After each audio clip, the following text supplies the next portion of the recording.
ಚಿನ್ನದ ವಿಚಾರಕ್ಕೆ ಕಿರಿಕಾಗಿದೆ. ಮದುವೆ ಮನೆ ರಣರಂಗವಾಗಿದೆ. ಈ ಸಂದರ್ಭದಲ್ಲಿ ಐವರಿಗೆ ಚಾಕುವಿನಿಂದ ಇರಿಯಲಾಗಿದೆ.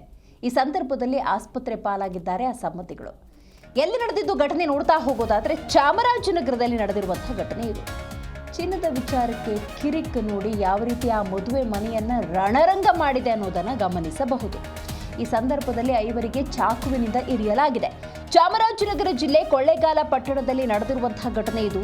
ಮುದಾಸಿರ್ ಹಾಗೂ ಗುಲ್ನಾಜ್ ಬಾನು ನಡುವೆ ವಿವಾಹ ನಡೀತಾ ಇರುತ್ತೆ.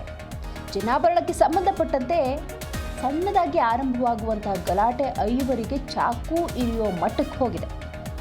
ವರನ ಸಂಬಂಧಿಕರಿಗೆ ವಧುವಿನ ಸಂಬಂಧಿ ಚಾಕುವಿನಿಂದ ಇರಿದಿದ್ದಾರೆ ಅನ್ನೋದು ಸದ್ಯಕ್ಕಿರುವಂತಹ ಮಾಹಿತಿ.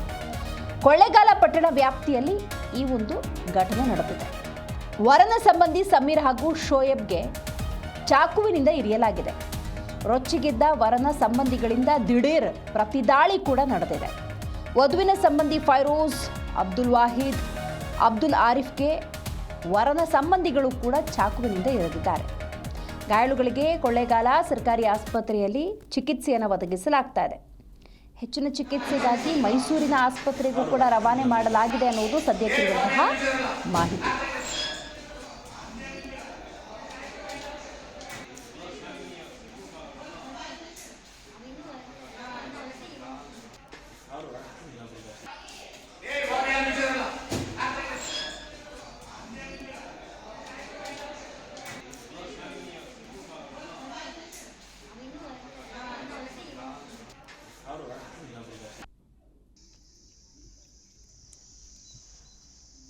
ನೋಡಿ, ಮದುವೆ ಮನೆ ಅಂದಾಗ ಸಂಭ್ರಮ ಅಂತ ಅಂದ್ಕೊಂಡಿರ್ತೀವಿ. ಆದರೆ ಕೆಲವೊಂದು ಘಟನೆಗಳು ಸಂಭ್ರಮಕ್ಕೆ ವಿರುದ್ಧವಾದಂತಹ ಸನ್ನಿವೇಶವನ್ನು ತರುತ್ತೆ ಅನ್ನೋದಕ್ಕೆ ಇದು ಮತ್ತೊಂದು ನಿದರ್ಶನ. ಚಿನ್ನದ ವಿಚಾರಕ್ಕೆ ಆರಂಭವಾಗುತ್ತೆ ಗಿರಿಕ್, ಆದರೆ ಅದು ಐವರಿಗೆ ಚಾಕು ಇರಿಯುವ ಮಟ್ಟಕ್ಕೆ ಹೋಗಿದೆ. ಚಾಮರಾಜನಗರ ಜಿಲ್ಲೆ ಕೊಳ್ಳೇಗಾಲ ಪಟ್ಟಣದಲ್ಲಿ ನಡೆದಿರುವಂತಹ ಘಟನೆ ಇದು. ಮುದಾಸಿರ್ ಹಾಗೂ ಗುಲ್ನಾಜ್ ಬಾನು ಇವರ ವಿವಾಹ ಸಂಭ್ರಮ ಅದು. ಆದರೆ ಸಂಭ್ರಮದ ಮನೆಯಲ್ಲಿ ನೋಡಿ ಯಾವ ರೀತಿ ಒಂದು ಗಲಾಟೆ ನಡೆದು ಹೋಗಿದೆ. ಚಿನ್ನಾಭರಣಕ್ಕೆ ಸಂಬಂಧಪಟ್ಟಂತೆ ನಿನ್ನೆಯಿಂದ ನಡೀತಾ ಇರುವಂತಹ ಗಲಾಟೆ ಇದು. ವರನ ಸಂಬಂಧಿ ಸಮೀರ್ ಹಾಗೂ ಶೋಯಬ್ಗೆ ಚಾಕುವಿನಿಂದ ಇರಿಯಲಾಗಿದೆ. ವರನ ಸಂಬಂಧಿ ಸಮೀರ್ ಹಾಗೂ ಶೋಯಬ್ಗೆ ಚಾಕುವಿನಿಂದ ಇರಿಯಲಾಗಿದೆ. ರೊಚ್ಚಿಗೆದ್ದ ವರನ ಸಂಬಂಧಿಗಳೇನು ಮಾಡಿದ್ದಾರೆ? ಪ್ರತಿದಾಳಿಯನ್ನು ಮಾಡಿದ್ದಾರೆ. ಈ ವಧುವಿನ ಸಂಬಂಧಿ ಫೈರೋಜ್, ಅಬ್ದುಲ್ ವಾಹಿದ್, ಅಬ್ದುಲ್ ಆರಿಫ್ಗೆ ವರನ ಸಂಬಂಧಿಗಳು ಚಾಕುವಿನಿಂದ ಇರಿದಿದ್ದಾರೆ, ಅಂದರೆ ಪ್ರತಿದಾಳಿಯನ್ನು ಮಾಡಿದ್ದಾರೆ. ಹಾಗಾದರೆ ಮದುವೆ ನಿಂತೋಯ್ತಾ? ಈ ಸಮಸ್ಯೆಯನ್ನು ಬಗೆಹರಿಸುವಂಥ ನಿಟ್ಟಿನಲ್ಲಿ ದೊಡ್ಡವರು ಯಾರೂ ಕೂಡ ಕ್ರಮಕ್ಕೆ ಮುಂದಾಗಲಿಲ್ವಾ? ಜೊತೆಗೆ ಗಾಯಾಳುಗಳ ಆರೋಗ್ಯ ಸ್ಥಿತಿ ಹೇಗಿದೆ? ಸೂಕ್ತ ರೀತಿಯ ಚಿಕಿತ್ಸೆ ಸರ್ಕಾರಿ ಆಸ್ಪತ್ರೆಯಲ್ಲಿ ಲಭ್ಯವಾಗ್ತಾ ಇದೆಯಾ? ಮೈಸೂರಿನ ಖಾಸಗಿ ಆಸ್ಪತ್ರೆಗೂ ಕೂಡ ಗಾಯಾಳುಗಳನ್ನು ರವಾನೆ ಮಾಡಲಾಗಿದೆ ಅನ್ನುವಂಥ ಮಾಹಿತಿ ಇದೆ. ಆ ನಿಟ್ಟಿನಲ್ಲಿ ಯಾವ ರೀತಿ ಚಿಕಿತ್ಸೆ ಲಭ್ಯವಾಗ್ತಾ ಇದೆ? ಪೊಲೀಸ್ನವರು ಯಾವ ರೀತಿಯ ಕ್ರಮಕ್ಕೆ ಮುಂದಾಗಿದ್ದಾರೆ? ಹೀಗೆ ಹಲವು ಪ್ರಶ್ನೆಗಳಿದ್ದಾವೆ. ಮದುವೆಯ ಸಂಭ್ರಮ ಅನ್ನೋದು ಮದುವೆಯ ಸಂಭ್ರಮದಲ್ಲೇ ಅಂತ್ಯವಾದರೆ ಬಹಳ ಚಂದ. ಇನ್ನು ಮದುವೆಯಾಗುವಂತಹ ಆ ವಧುವರರಿಗೆ ಆಶೀರ್ವಾದ ಮಾಡಬೇಕಾಗಿದ್ದಂತಹ ಸಂಭ್ರಮ ಇವತ್ತು ನೋಡಿ ಎರಡೂ ಕುಟುಂಬಕ್ಕೆ ಕಪ್ಪು ಚುಕ್ಕಿಯನ್ನು ತಂದಿದೆ ಅಂತ ಹೇಳಿದ್ರೆ ತಪ್ಪಾಗೋದಿಲ್ಲ.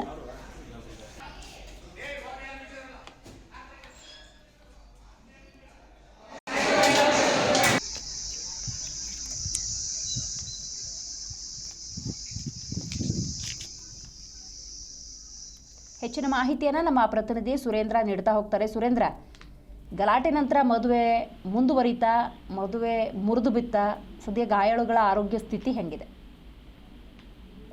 ಹೌದು ದಿವ್ಯಶ್ರೀ, ಚಿನ್ನಾಭರಣ ವಿಚಾರಕ್ಕೆ ಮದುವೆ ಮನೆ ರಣಾಂಗಣವಾದಂತಹ ಘಟನೆ ಕೊಳ್ಳೇಗಾಲ ಪಟ್ಟಣದಲ್ಲಿ ಇಂದು ನಡೆದಿದ್ದು, ಪರಸ್ಪರ ಅಂದ್ರೆ ವಧು ಮತ್ತೆ ವರನ ಕಡೆಯವರು ಪರಸ್ಪರವಾಗಿ ಚಾಕು ಹಿಡ್ಕೊಂಡು ಐವರು ಗಾಯಗೊಂಡಿದ್ದಾರೆ.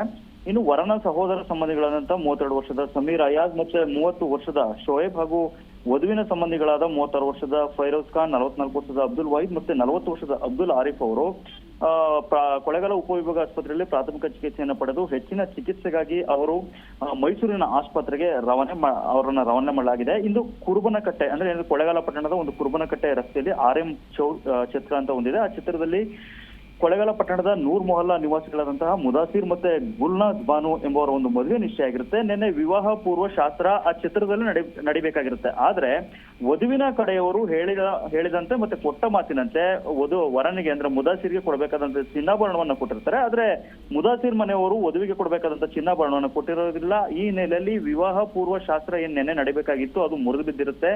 ಇದೇ ವಿಚಾರಕ್ಕೆ ಸಂಬಂಧಪಟ್ಟಂತೆ ಇಂದು ಬೆಳಗ್ಗೆ ವರನ ಮನೆಗೆ ಈ ವಧುವಿನ ಕಡೆಯವರು ಹೋಗಿ ಪರಸ್ಪರ ಮಾತುಕತೆಗಳನ್ನ ಆಡ್ತಾ ಇರ್ತಾರೆ. ಈ ಮಾತನಾಡ್ತಿದ್ದಂತ ವೇಳೆ ಪರಿಸ್ಥಿತಿ ವಿಕೋಪಕ್ಕೆ ತಿರುಗಿ ಈ ಘಟನೆ ನಡೆದಿದೆ. ಚಾಕು ಮತ್ತೆ ದೊಣ್ಣೆಗಳಿಂದ ಪರಸ್ಪರ ಹೊಡೆದಾಡ್ಕೊಂಡು ಗಾಯಗೊಂಡಿದ್ದಾರೆ. ಸದ್ಯ ಇಂದು ನಡಿಬೇಕಾದಂತ ಮದುವೆ ಮನೆ ಒಂದು ಏನ್ ಬಿಕು ಅಂತ ಇದೆ. ಜೊತೆಗೆ ಚಿತ್ರವನ್ನು ಕೂಡ ಅವ್ರು ಖಾಲಿ ಮಾಡಿದ್ದಾರೆ. ಸದ್ಯ ಕೊಳ್ಳೇಗಾಲ ಪಟ್ಟಣ ಠಾಣೆ ಪೊಲೀಸರು ಈ ಬಗ್ಗೆ ಪ್ರಕರಣ ದಾಖಲು ಮಾಡಿಕೊಂಡು ಎಷ್ಟು ಚಿನ್ನಾಭರಣವನ್ನು ಕೊಡಬೇಕಾಗಿತ್ತು ಮತ್ತೆ ಏನೇನು ಮಾತುಕತೆ ಆಗಿತ್ತು ಎಂಬುದರ ಬಗ್ಗೆ ತನಿಖೆ ನಡೆಸ್ತಾ ಇದ್ದಾರೆ. ದಿವ್ಯಶ್ರೀ, ರೈಟ್, ಥ್ಯಾಂಕ್ ಯು ನಿಮ್ಮೆಲ್ಲ ಮಾಹಿತಿಗಾಗಿ ಸುರೇಂದ್ರ.